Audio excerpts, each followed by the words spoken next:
Hello, everyone, and welcome to Hit and Hustle from IrishSportsDaily.com. I am your host, Greg Flammang, and with me, as always, is Jamie Uyeyama, Mr. Jamie University. It is Thursday, March 26th. We've got some more spring practice to get into. The quarterbacks talked yesterday.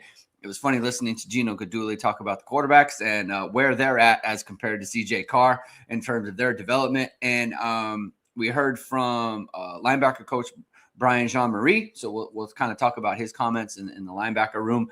And then Notre Dame picked up a big commitment yesterday from 2027 running back Lathan Whisenton. Very exciting player and a very exciting runner. 10.54 in February on the track, which to me is a big indication of where he can. I'm very curious to see how fast he can run if he keeps running, of course, in the track season. We've got that. Pro Day also happened. Some very nice performances from Notre Dame players or former Notre Dame players as well. So it's going to be a very fun show today. Thank you, everyone, for tuning in. If you like what you hear, please hit that like button. Please hit subscribe and please hit the notification bell so you know whenever it is we are going live. And as always, the show is brought to you by ESQ Clothing, founded by Notre Dame alum Ge Wang. You've seen ESQ and all your favorite Notre Dame players and coaches. From All-Americans to All-Pros and Associates to CEOs, you're in great hands with ESQ's custom clothing. Whether you're looking for a perfect fitting suit, a standout sport coat, or a perfect tuxedo for wedding galas, ESQ's master tailors blend traditional hand stitching in each garment with Italy and England's best fabrics. Check out Ge's amazing work at esqclothing.com. Book an appointment to upgrade your wardrobe today. Mention ISD and get 10% off your entire purchase. That's esqclothing.com. Jamie, Notre Dame had their pro day on Tuesday. Some really good performances. Will Pauling crushed it. Former member of Bruce Feldman's Freaks List. It was a 4.3740. I believe it was a 42-inch vertical. Is that right? Or was it 43? Devontae Smith and him both kind of jumped out. Devontae Smith had 43, and I think he was 42 or 42.5. Yeah. Will Pauling. Looks really good. I mean, he's running around with his shirt off, and he looked just absolutely shredded there. Devontae Smith had a really good performance. 4.55 in the 40, which is, kind of okay. But in other explosive areas in the broad jump, he jumped out of the stadium there, and he had a very good vertical as well. Anything else that stuck out to you from Pro Day for Notre Dame's players? I mean, I think those guys probably the most stood out. I mean, I think it's obviously great that we mentioned that CJ Carr was throwing out there for them. I think that is obviously helpful. It's weird because I think it's great that Pauling and Smith had really good numbers, because especially for Pauling, I thought he was probably could have got a combine invite. I get it, like there's a million receivers, so it's hard to kind of like narrow it down. Yeah, I don't know if he'll get drafted, but he certainly helped himself. He has a chance now as one of these guys to be a non-combine guy to get drafted. I also think he'll probably be a guy who plays special teams and stuff too. He'll find something there. Size is going to be his biggest attractor, but it's funny because I think like next year's pro day is probably going to be like maybe Notre Dame's biggest pro day ever. Like just in terms of, even if you just said, well, all the guys who are going to maybe go stay outside of CJ Carr and Leonard Moore, even if it was just CJ Carr and Leonard Moore, it would be like a big deal. But there's going to be, I think they're going to have double-digit draft picks next year, so which would be the first time ever. And so many of the guys work out of the combine. There's going to be just a lot of guys just kind of like fighting for, spots to kind of get drafted. And even like the fringe guys are going to be even better than say like this year's kind of fringe guys where, I think Botello and Tuihalamaka, for example, um, the odds of those guys getting drafted are very slim, right? Mhm. And some of these other guys who maybe don't get the invite next year, maybe some of those guys will get drafted. Like I think Right. that's a real thing. Yeah. Well, I mean, you just look at like Bubakar, he'll be there. Drake Bowen will be there. Adon Schuler will be there. Unfortunately, you have to think Tay Johnson will be a part of that, right? I mean, his star is really rising. So you feel like he's going to be a part of that. You just have, I mean, Jordan Faison will be there. I'm just trying to go through the list. Obviously CJ and Leonard Moore, Christian Gray will be running. I mean, there's just like a ton of guys, like you said. There's just gonna. I mean, KVA does he get Sneed KVA, like does he come out? So yeah, there could be some real star power at Notre Dame's pro day. Someone who they're looking to replace some of these stars at Notre Dame is 2027 running back Lathan Whisenton out of Waco, Texas.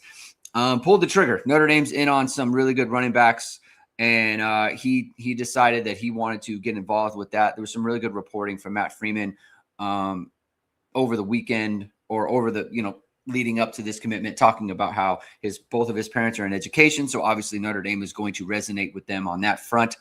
Like I said before, he's a 10.54 in February, and just to kind of like for me, right, as a former track runner, like anything that happens early February like that, no, people aren't really working on their speed as much at this time of year. So when you run a 10.54, we usually use the term cold, like 10.54 cold, in the sense that you haven't worked on your speed stuff. If he does a full track season, he goes into June having, kind of a full ramp up, I think he's got a 10.4 in there. I think he's got a 10.3 in there.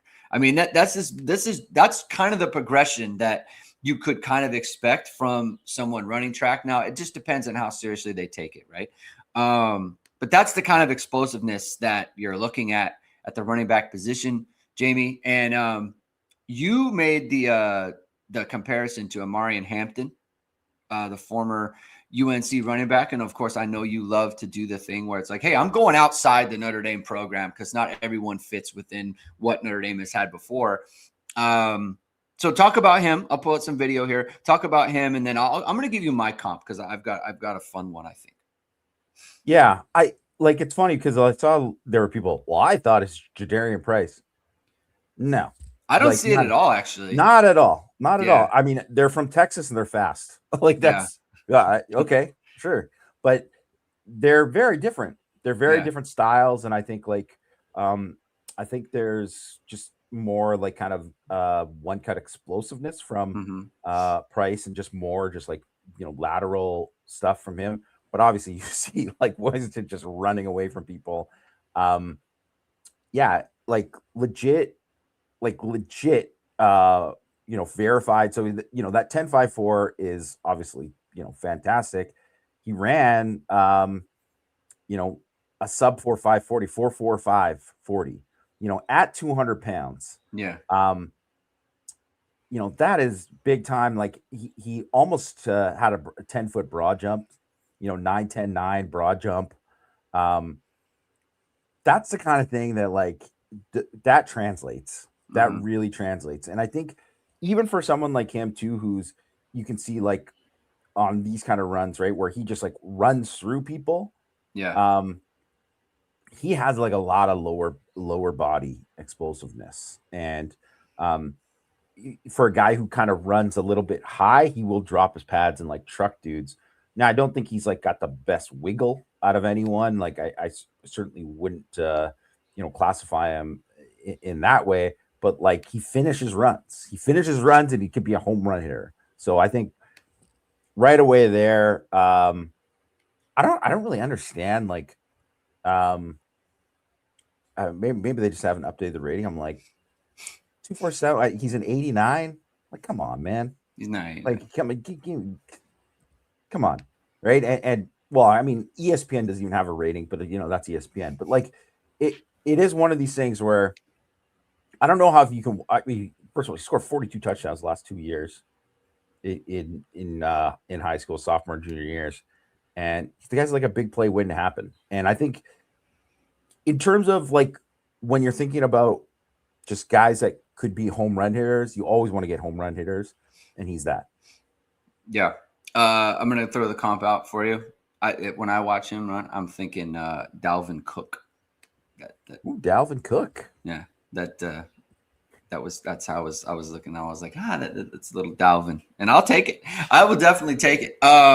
Obviously, so the thing with Notre Dame recruiting at this point, and kind of going forward, is when you get a commitment like this, unfortunately, your mind kind of goes to, well, what does this mean for Trey Segura? What does this mean for Isaiah Rodgers, right? And so when you recruit a bunch of good players, you kind of want all of them. You're not going to take all of them, right? So since Lathan Whisenton has thrown himself into the mix for Notre Dame at the running back position, who would you like to pair? I feel like they could take another one. Who would you like to pair with him?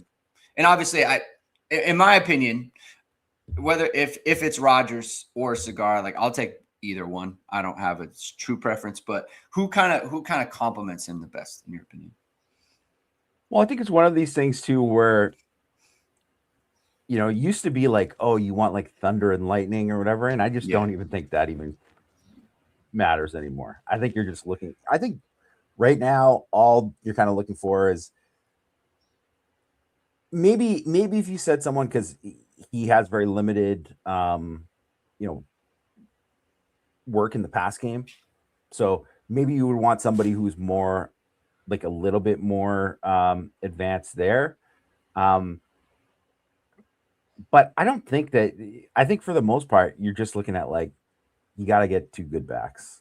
I really like Segura. I think he has a little bit more in the pass game, not a ton, but like you see him get loose on a lot of wheel routes. But I think he's one of these guys who is probably a lot closer to a Price in terms of like he's just got a little bit more of that. So he would be my guy.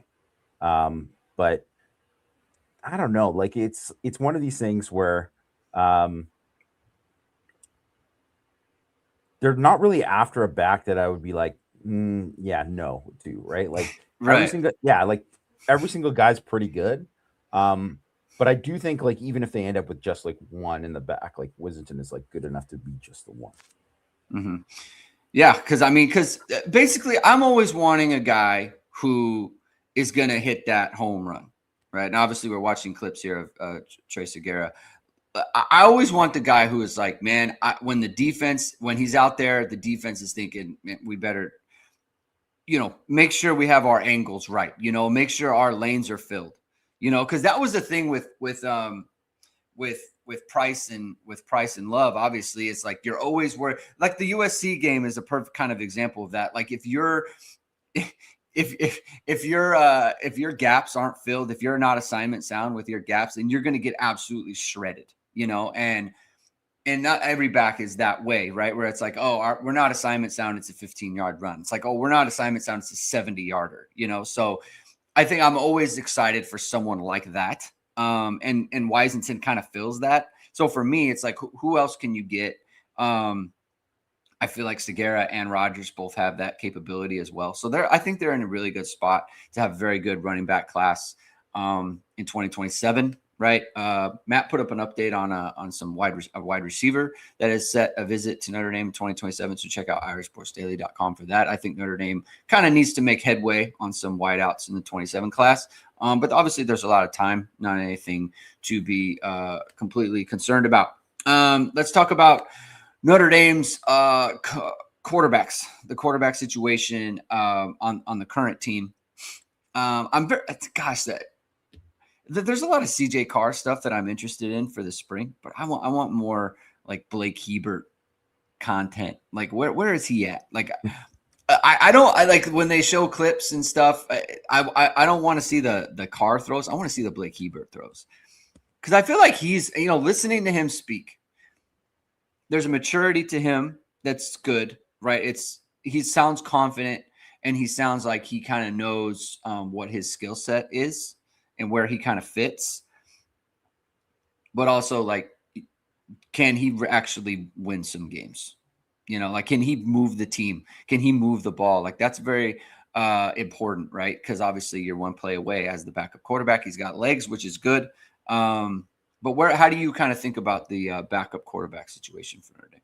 I mean, to me, it's just like completely up in the air right now, Yeah. right? Like I like you'll notice that the first day there was a lot of like, oh, Noah Grubbs. Like I know Mike mentioned, right? Like how Noah Grubbs is like, well, he looked better than I thought he was, and all that kind of stuff. It's like, I don't really care about any of that kind of stuff. It's like they're not wearing pads. There's no real going on here right now. Like even on 7-on-7, it's like, yeah, it's built to, that's what him and even Blake Hebert, like what those guys have done for years now. It's like those guys play 7-on-7. That's what they do. So it's like it's not that it's not like a drastic change. It's like, well, what can you do when you're actually like running the offense and you don't really like get to see that and get like real evaluations on that until like camp going along, and you're going to see like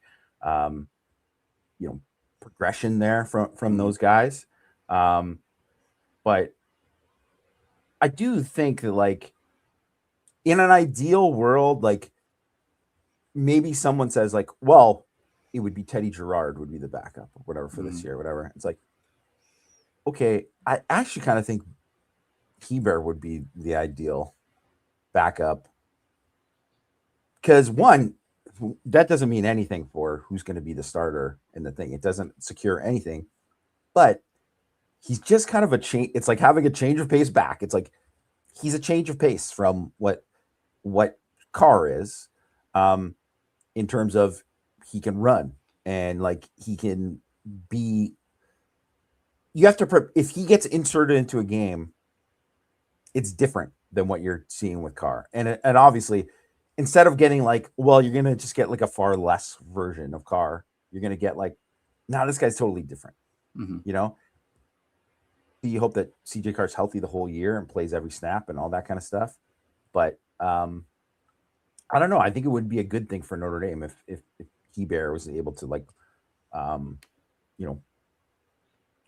of step forward and do something. And I thought what Gino Guidugli said was pretty honest and also something that people don't even take into account is that last year he enrolled early.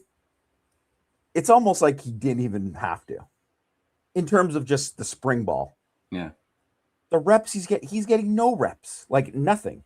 So, and I know he came in and it was like, well, he's going to do they had the little, they did the little 7-on-7 thing with him. And it's like, yeah, he didn't really do anything in the spring game. It's like, he's just doing that. It's like, yeah, because he had like literally no chances to run the offense the whole time.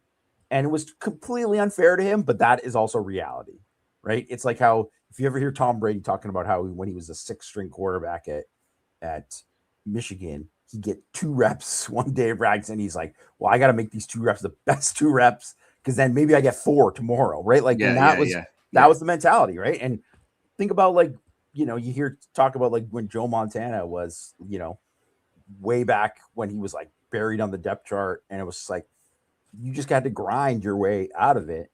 And Blake Hebert's kind of like in that mode when there's not a lot of guys who are in that mode, and so he's a total underdog. Kind of like an Ian Book, except for Ian Book got more run and all that. So I'm kind of rooting for him, and I kind of want him to do well and show people that like and it's not like I was super high on him. I don't look great if he's like, wow, he's a stud or anything like that. But I think would be a good story for him to be like, well, now that I'm getting the chances and I'm getting the reps and I'm taking advantage of it, he can actually prove that he's got value to the team. Yeah. And it'd be great for Gino Guidugli too, because it's like a true kind of development situation. because he has the size piece. Is I think that you want a certain amount of physicality at the quarterback position, and then that kind of gets lost. I think because I remember when in 07 when Clausen came in, and it was like, he got thrown in. Obviously, he was the most talented quarterback, but from a physical standpoint, he just wasn't ready, And I think that with Grubbs and I don't know Gerard.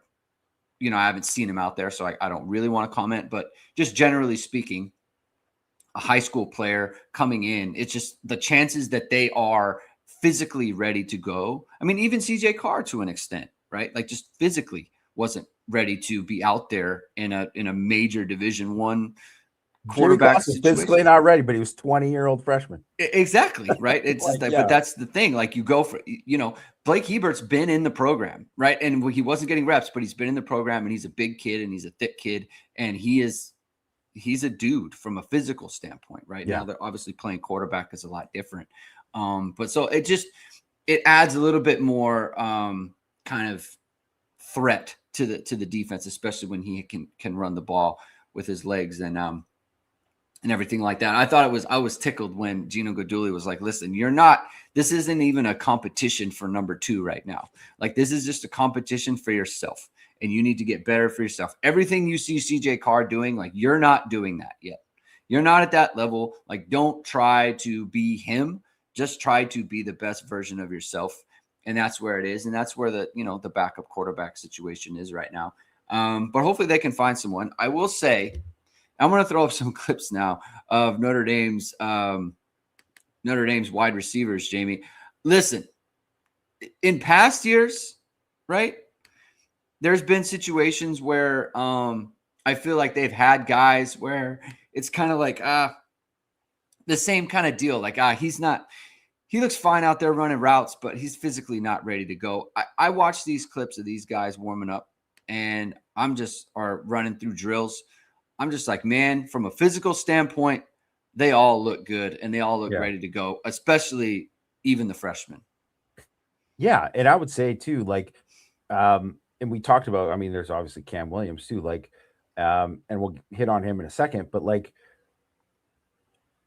Jerome Bettis Jr., that is someone that I think a lot of people had maybe like questions about, like, well, how good is he? Is he just a take because it's like his dad or whatever? It's like, he fits in with these guys, right? And it's like all these, like Bubba Frazier, who if he was number 4 there, but like you look at him and he's already put on like 10 pounds as he's been there, and you watch him and you just watch him get in and out of his breaks, and you're like, man, this guy looks like he can be a player. Like every single one of these guys look like they can be a player just physically.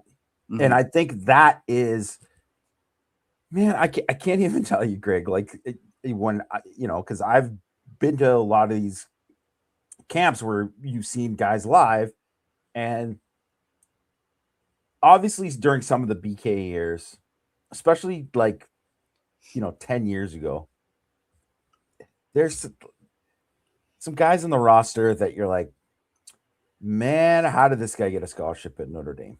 Yeah. Comparatively to the other players, right? Just comparing them to the other players. And that's just not the case anymore.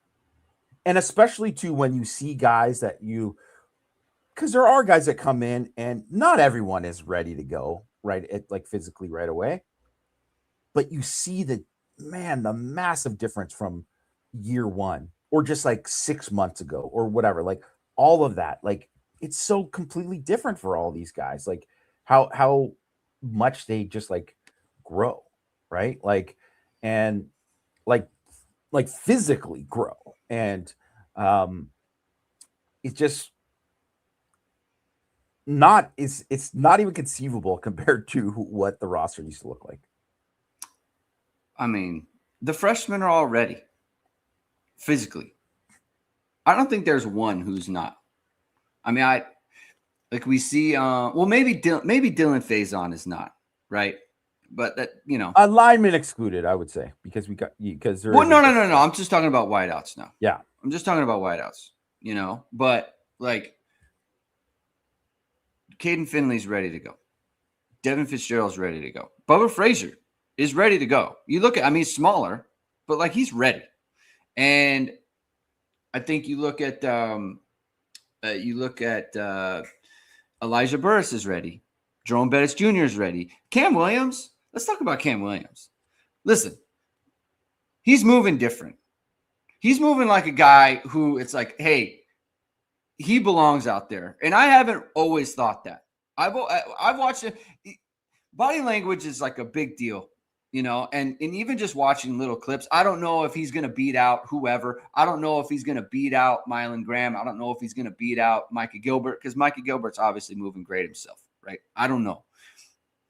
I watch him run, and it's like, just looking at him, he just looks like a guy who is ready to play football, like ready to make a difference, and it's just like, he just looks like he's physically built up, right? Even in those clips, like he looks like a category different than the rest of them from a physical standpoint. I'm very intrigued by what his kind of level is in the spring and what we kind of hear from him, because physically he looks good.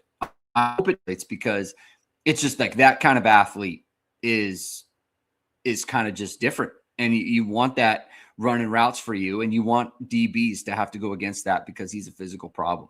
What are your kind of thoughts on Cam Williams and what you've seen from him? Yeah, it's funny because you see how I think just every little thing of just like, which is why I think you can learn a lot from individual just by watching guys and just seeing. And I do think his confidence, it looks different how he's getting in and out of his routes. And obviously he was always a good athlete. And I don't want to say, like, I watched him all of last year and I was like, he works hard. Like, it's not like one of these things because people think he's a top 50 recruit. Why isn't this guy hitting yet? Whatever. And it's like, yeah, he must have a bad work ethic, whatever. It's like, no, he works hard. Like, he was working hard, doing drills, whatever. Nah, he just like carries himself different. And there's like, and it's not just like being like smoother in and out of his breaks or anything like that. It's just, you can just see it. You can just see it with everything of the way he like snatches the ball and like all these kind of things. And I think that kind of stuff, it does like, yeah. And I mean, and Sid Arch, yeah, got to see him. Yeah, of course, you got to see him do it.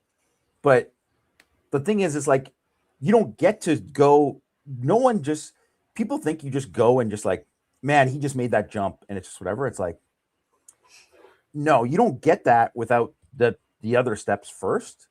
And he just wasn't really, he never looked like he was close to making that step. And it's like, well, now he can maybe make that step. And we'll see, because obviously it's crowded. And it's like one of these things where all of a sudden it's like last year, perfect example of like Micah Gilbert. If he's healthy, maybe he plays a much bigger role for Notre Dame than he does, but he wasn't healthy. So whatever. Well, now it's like, if Greathouse isn't healthy, all it does is open the door for somebody else. And that's the kind of way to look at it. So I don't know. Like it's funny because there's a lot of guys, sometimes you're just like, cross him off, he's never going to make it. Like, it's just not going to happen. And I would say, it's funny when we were talking about like how confident Cam Williams is. It's like the opposite of Phil Dracovic vibes. Just like, he was like Eeyore, you know what I mean? Like, kind of like, and there are other things that went into it. It's not all his fault there, but like probably beaten down by Chip Long, just destroying his confidence and stuff too. But like, he didn't have that, and especially as a quarterback, man, that really stands out. It's like, really, because you got to be able to like command the huddle, and you got to be able to command things. Man, but so much of this game, I mean, so much of sports in general is like, if you're not confident, if you don't think like, I'm better than this guy, I can beat this guy, I can do this, it's not happening. Like, and it really is like a big part of the battle. When we talk about like, okay, everyone would have said, any show, anyone would have said, like, big spring for Cam Williams, right? This is a huge spring for Cam Williams. Everyone will say it. Yeah, everyone has been saying, yeah, for right. Sure. But what does that look like? You know, like you have to see signs first. You don't just go out there and just start playmaking. You got to do the little stuff. And when you go to practice, you see a guy who looks physically good, but the little things, like they're just not running the routes in a confident way. Even if they're trying hard, like they just don't look confident. They're not finishing their routes. They're not, everything is just a little bit off. Like when that flips, like that's what, a big spring for somebody, like it starts there. It starts with all that little stuff. Look, everything all of a sudden looks crisp. Everything all of a sudden looks very deliberate, and it's like, oh, like that looks different. I'm going to key in on that player. And for me, Cam could go the way of Javon McKinley, who was like a big time recruit out of California. Was Corona Centennial, one of the best teams in the country, like winning national championships, winning state championships in California. And he just didn't translate for him for whatever. I mean, there was some injury stuff with Javon McKinley, but then his senior year, he obviously makes good in 2020. Granted, I don't know that it could happen for Cam Williams like that, just because the room is very different than it was in 2020, right? So he may not get that opportunity. It's also true that I think Cam Williams is a different caliber of athlete than Javon McKinley was. But like that's an example of how it can kind of go from from just his development. And if you stick it out, and it's just so interesting to me how, like, when you look at players, if they just decide, I'm going to stick it out and I'm going to see it through, it very often works out for them, especially like highly rated players or highly thought of players coming out of high school. Like if you just hang in there, you can make good, right? And so I think we've never heard anything about Cam Williams having a bad attitude ever. No. And now you see him moving around. He's obviously built up his body, which shows, again, he's putting the work in. So we're monitoring. I'm excited to see where things can go with him in the spring. Let's talk about the tight end position, right? Cooper Flammang, people are very excited about him. James Flammang, people are very excited about him. Do you feel like those guys can be the kind of the 1 and 2? Are you comfortable with that? I know James Flammang, like I think he would have had a bigger role had Notre Dame made the playoffs. And obviously they didn't, so that didn't matriculate. But I feel like it's a good match given their skill sets. And kind of just, this will be kind of difficult for you to answer just because he hasn't played that much. But what do you think like the ceiling kind of projection is for James Flammang as he moves on in his career? Because I've got a lot of equity in James Flammang right now, because I made some predictions that he was going to be kind of like the guy. Yeah, I easily could see those guys being the 1-2, and I would say that I would probably lean towards them being the 1-2. With maybe like Ty Washington kind of like being right there kind of with them. But like I do think James Flammang has the high ceiling out of those guys. One, because I think there's a lot of similar to kind of Cooper Flammang, like, man, he gets after it as a blocker. Like he's got that kind of mentality. And I think he's a really exceptional athlete who's just kind of in the infancy of what he can be as a receiver, in terms of like, they talked about it, like him. He was extremely limited with what he was asked to do as a receiver, but you can just see him like after the catch and what he can kind of do there. Like, and if you see him move in person, you can see how like he moves different than I would say probably every one of or at least the returning guys. Cause I have a feeling like, I haven't seen, a lot of clips of like Frizel yet. I'll get a close look at him then. And obviously we'll see Premer in the summer, but like, that is like, he moves more like those guys, but then has the blocking mentality of Cooper.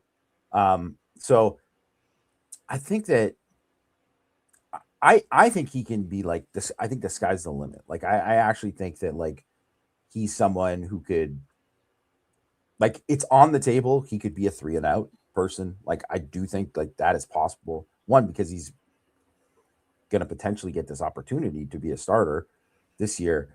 Like, he's definitely not staying 5 years. Like, I don't think he's going to be a 5-year guy. I think he's going to be in the league, and I think he has a chance to be a high pick, because when it comes down to it, it's like athleticism at the tight end position is so huge, and he's going to be a guy who, like, when it's his time for pro day, and the combine and all that, I think he's going to kill it. Like, I think he's going to be just an absolute animal.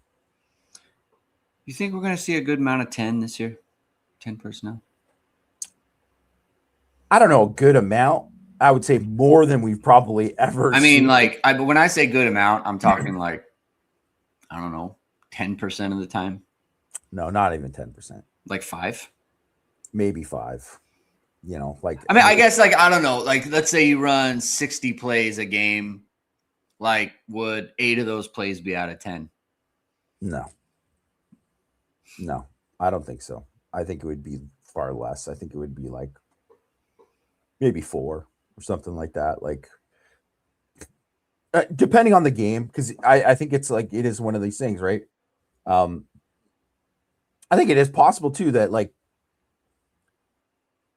there could be some weeks where you see, like, man, they were in 10 personnel. So for people who don't know, 10, it's like 1 back, no tight ends, 4 wideouts. Yeah, 4 wideouts, right? Like, they could go into a game, like, if they wanted to, they could play Navy. And sorry, Navy, but like, Navy's not going to have the guys to run with their 4 wideouts.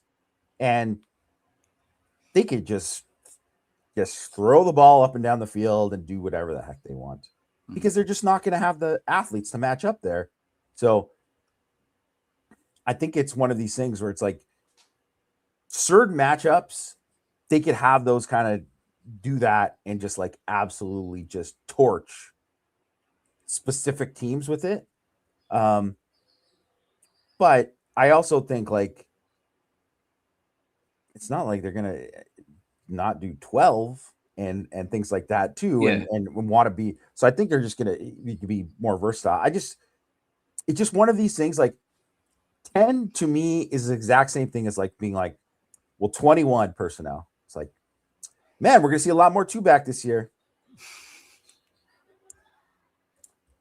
Like put it this way, I'm not writing a film piece on 10 personnel because they're not gonna. It's just a tease. It's like the 21. It's like, they're not going to, which is 2 backs and 1 tight end. Like, if there was ever gonna do it last year, they could have ran it a lot if they wanted to. Yeah. And maybe they're saving it for the playoff. Maybe. Yeah. But it does seem like it's like one of these things. It's like, it's a fun thing to talk about in theory.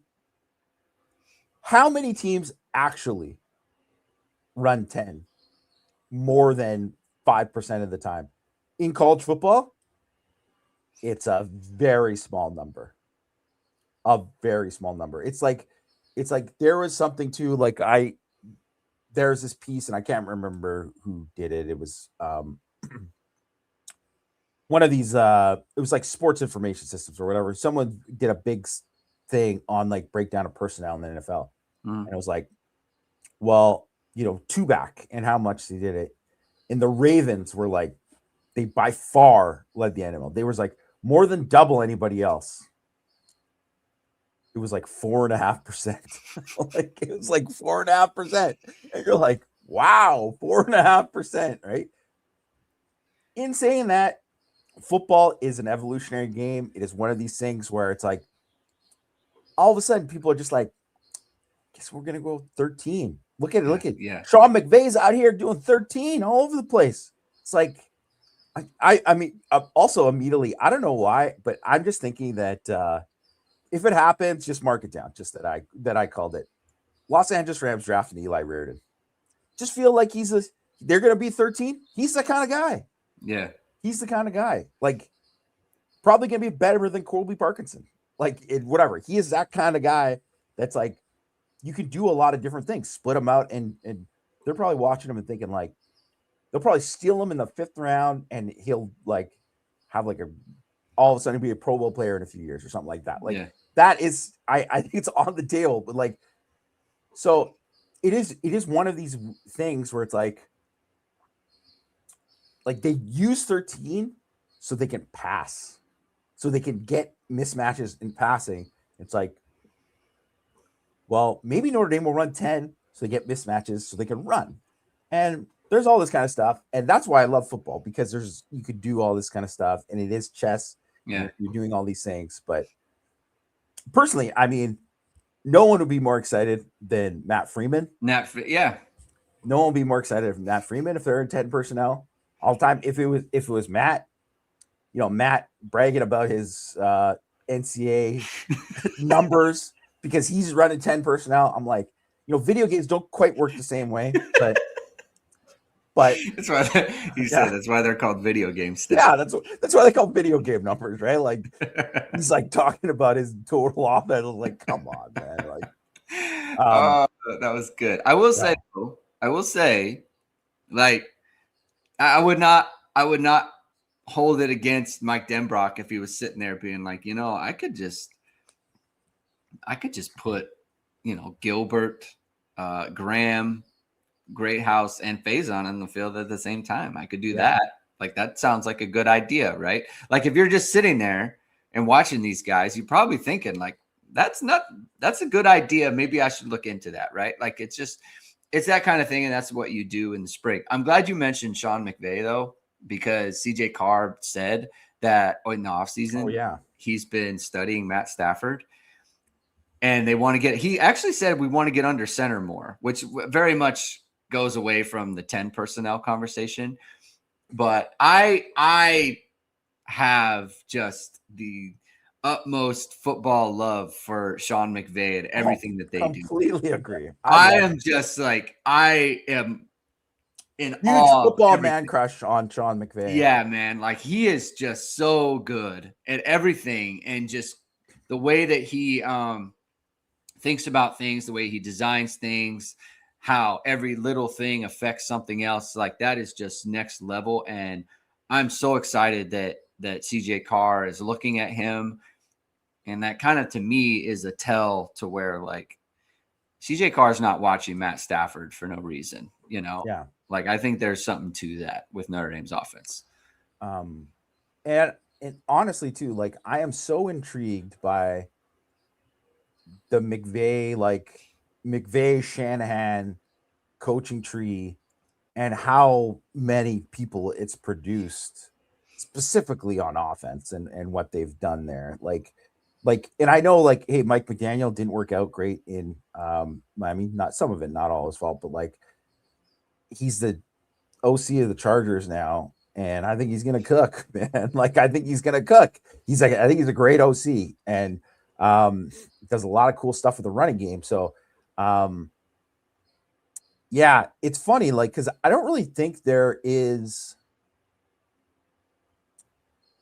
and maybe it's just the nature of defense that guys are like less flashy or whatever, but like, there isn't like a coaching tree like that, with maybe like back Dungy, like previous, like kind of like the Tampa 2 stuff. Yeah, like the Tampa 2. And it's like, if you think about it, there was this, man, I wish it was like, it's got to be available somewhere, maybe on YouTube or somewhere, where whatever. I've looked for it a couple times, where they had like a Dungy coaching tree roundtable.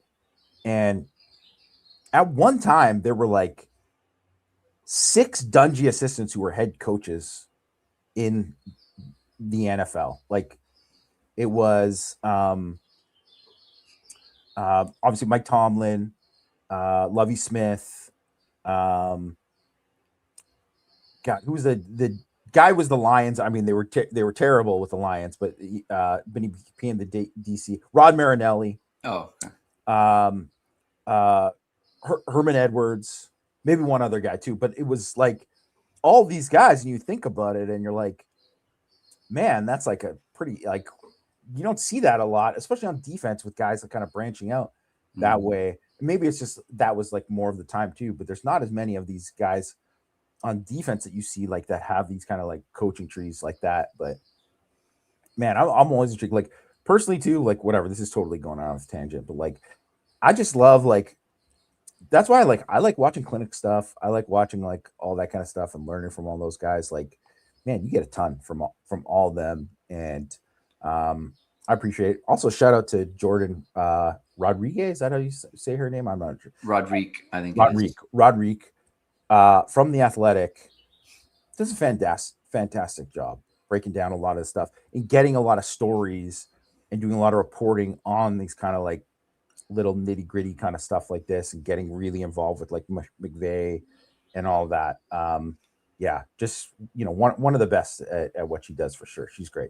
The Rams specifically, I believe, because she's I think she covers the she's Rams. Like a LA based reporter. Yeah. Yeah. No, man. The Rams and everything that McVay, I think McVay is the best coach in the sport, any level. He's just amazing. And like, because like Matt Stafford, like he was a good quarterback, and now he's like winning MVPs, you know, and he's not like the most physically talented or whatever. Like, look at Kyron. Like, Kyron is not the most physically talented running back. He isn't, you know. He had a terrible RAS score. He had a terrible relative athletic score. He's one of the best backs in the NFL. You know, Puka Nacua, football player. Nacua, same thing. Like, he's not a great athlete. None of these guys. Cooper Kupp, not a great athlete. He's a good athlete, not a great athlete. And I just, like, he gets it out of those guys, and they play at such a high level. And like, kind of that's where I'm curious to see. It's like Notre Dame, does Notre Dame really want to go under center more? Because that's fascinating as well. Because now you're fascinating. That opens up so much play action stuff. Yeah.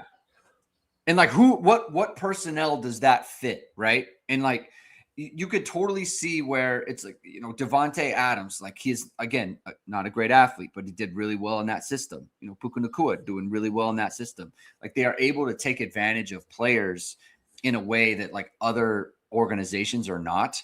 And so it would just be very interesting if Notre Dame wants to go more of that route, going under center a lot more and everything. Because, I mean, CJ Carr obviously wants to do that because that's an NFL thing to do.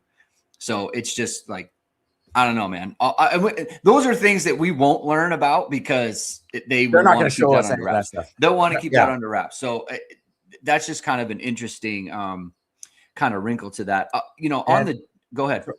And just to kind of add to what you're saying too, is I think, you know, and I wrote about it in 6 Thoughts, and I think like, but it was mostly Chris Ash talking about how, you know, when they were looking at how they get better for you know, this season, right? And which now I'm looking that I put a typo.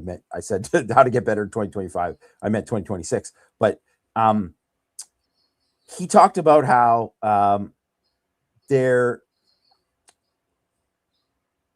evaluated stuff and they evaluated the calls and packages, schematics, but they had to decide, you know, when the new staff came in, of how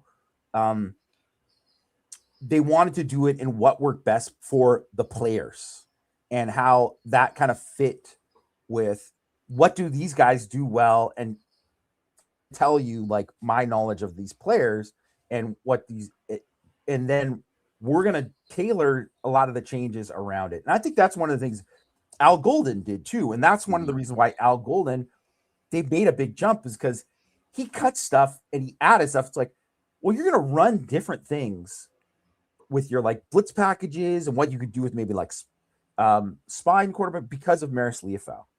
Like, you are going to use him differently than you would use a different linebacker as a different skill set, right?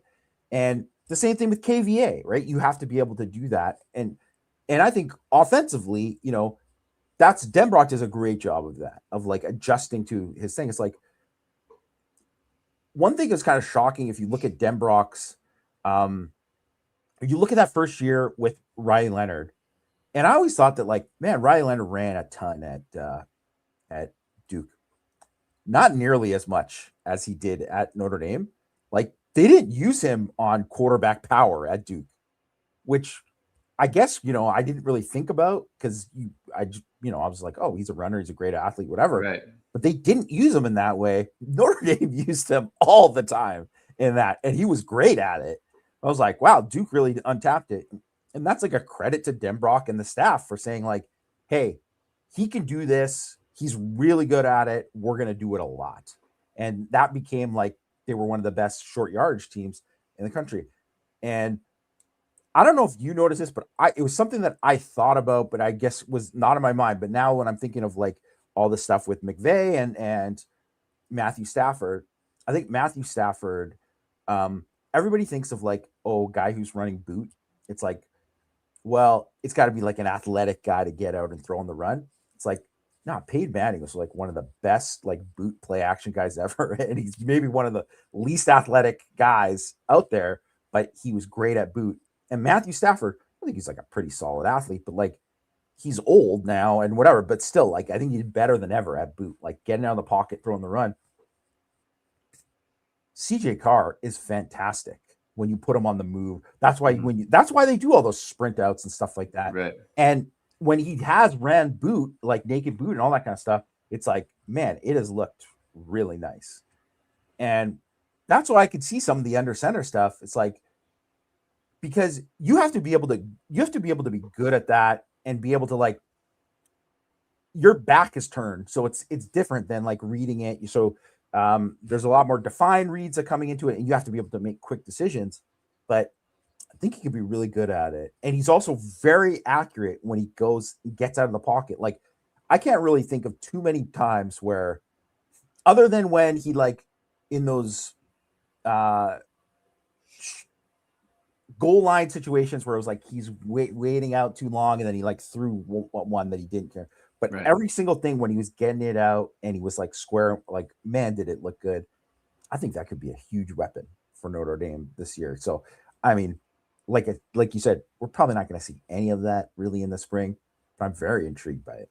It's kind of like what you talk about what's the advantage of having a returning quarterback, returning coordinator kind of thing. Yeah. Where Mike Denbrock's looking at like, man, I'd really love to be able to do this, and maybe the first year it just wasn't ready to go. Plus you had like Love and Price and you're featuring them and everything. But again, when you have an extra lead up, right? You don't have bowl practices. You don't have any of those other things. Well, Mike Denbrock's using that time for something, so is he installing some more under center stuff to try to take advantage of whatever he sees out there, right? Because obviously he sees a lot more than everybody else does, right? And he knows the capabilities and what him and CJ are sitting there talking about. Maybe him and CJ are watching the playoffs and they're like, man, look at that. Like, I'd love to do that, Let's install that and get that going. And that's how CJ grows his game. Everyone's talking about, how does CJ Carr, take a next step from what he was the previous year. And for them, it's probably like, hey, let's get under center. Because you can do it. There's so much more you can do under center, right? Whereas, we've kind of talked about it on other shows where when you're in shotgun, it limits your options. Just because of your alignment, you can only do so many things with the running back. You can only do so many things. You can only roll a certain amount of ways. Where if you're under center, it kind of just opens up a whole bunch of other options that the defense has to think about. Not even for what you can do offensively, but just the defense has to think about other things when you're under center. And so that just kind of opens up so much more for Notre Dame's offense. And so it's super interesting to talk about. And the fact that he dropped, Matthew Stafford and Sean McVay is just like very, very exciting for us to think about as football nerds. Anything else that you've kind of picked up over the last couple of days that you want to mention before we get going here? Shout out to this Dallas fan in DC, one guy who always comes in here and he's not even paying attention to the show. He just comes in, hot takes left and right, just throwing it out there. Spamming non sequiturs. Like it's I just want to give this guy a shout out. Every time this guy jumps in, I know he's just like a hardcore Notre Dame fan. Yeah. He's just coming in. He's just letting you know. This is exactly what I think. Skip Bayless, Stephen A. Boom, coming in hot. Just wanted to mention it. Shout out, buddy. Yeah, I appreciate it. I mean, he's not coming in trolling or anything like that. He's just coming in hot. Yeah, I got some takes and I'm firing them out. And then and then we'll get Yeah. going. That's good stuff. All right, we can end it there. Thank you everyone for tuning in. If you like what you heard, hit that like button, hit subscribe, and hit the notification bell so you know whatever it is we'll be going live. Will be back next week. Normal schedule, I believe. Monday Power Hour with Mike, and then Tuesday, Thursday for Hit and Hustle. All right, enjoy the weekend. Catch Notre Dame women's basketball in Sweet 16 against Vanderbilt. Hopefully they can pull it out, and we'll talk to you next week. Keep hitting and hustling.